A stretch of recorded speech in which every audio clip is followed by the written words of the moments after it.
16,000 కోట్ల రూపాయలతో చేయగలిగేటువంటి అవకాశం ఉన్నప్పుడు దానిని ఏకంగా 1,50,000 కోట్ల రూపాయలకు పెంచవలసినటువంటి పరిస్థితి దేనికి వచ్చింది, దేనికి పెరిగింది, దానికి కారణం ఏంది?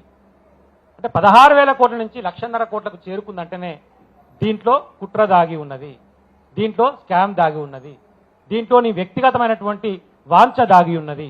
నీ యొక్క సీటుని నిలుపుకోవడం కోసం ప్రతి నెలా చెల్లించాల్సినటువంటి ముడుపులు ఏదైతే ఉన్నాయో ఆ ముడుపులని సృష్టించుకోవడం కోసం ఒక కొత్త ప్రాజెక్ట్ని రూపకల్పన చేసి దాంట్లోకి వెళ్ళి ముడుపులను తీసుకొని వచ్చి అధిష్టానానికి చెల్లించుకొని నీ సీటును కాపాడుకోవాలి, అధిష్టానానికి చెల్లించుకొని కేరళ ఎన్నికలకు ఇవ్వాలి, అధిష్టానానికి చెల్లించుకొని తమిళనాడు ఎన్నికలకు ఇవ్వాలి, అధిష్టానానికి చెల్లించుకొని బెంగాల్ ఎన్నికలకు ఇవ్వాలి. భారతదేశం మొత్తంలో ఉన్నటువంటిది కాంగ్రెస్ ప్రభుత్వం. కర్ణాటకలో, తెలంగాణ, సరే హిమాచల్ ప్రదేశ్ చాలా చిన్న రాష్ట్రం, దాని కాడ వచ్చేది లేదు, సచ్చేది లేదు.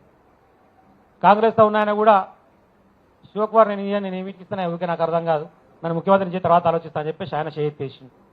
మిలిగింది ఒక్క తెలంగాణ ప్రభుత్వం. ఎక్కడ ఏ సమస్య వచ్చినా సరే కాంగ్రెస్ పార్టీకి సంబంధించినటువంటి ఫైనాన్స్ ఆర్గనైజ్ చేసినటువంటి బాధ్యత రేవంత్ రెడ్డి మీద పెట్టి ఇక్కడి నుంచి పైసలు పంపాలి.